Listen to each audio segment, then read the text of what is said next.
With Hoboken having adopted a $123 million budget and amid reports that fire superiors will be laid off, Hoboken Mayor David Roberts and the city's fiscal monitor Judy Tripodi met with the media today and stated that previous news reports of a 47% property tax increase were inaccurately portrayed.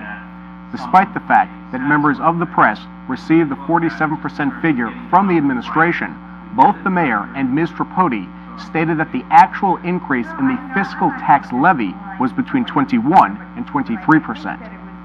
We have all come to the realization that the increase in taxes this year is not what has been reported at 47%. And I should have sooner brought this to the attention of the press, but I didn't want to do that without first making sure that the fiscal monitor certified that the increase was at 23%. Actually, it's less than 23%. So there needed to be a tremendous amount of due diligence in order to get accurate numbers put forward. And this is the moment when I am, not pleased, but I give you this information in a deliberate way, in a way that I hope in some way renews some confidence,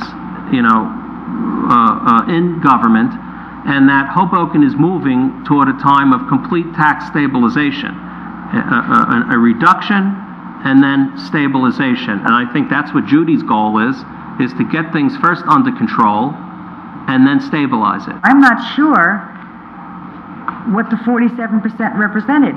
Perhaps they were looking at just the municipal portion. Now that I recall, I don't know whether they said the total tax levy. It just came to me. So the 21 to 23% represents what? The total. That's all taxing districts. That's school, county, and municipal.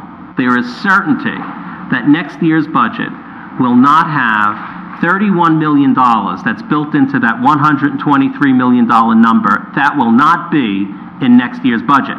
The people of Hoboken, the taxpayers of Hoboken, have to understand that.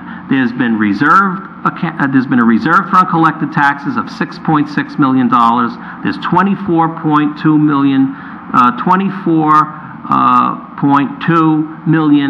in a deficit because tax bills didn't get sent out. Those numbers will not be in next year's budget. We're looking in the vicinity of 90s for next year's budget, with a continued effort at economizing, with a continued effort at bringing costs down and some new revenues. The city will even do better.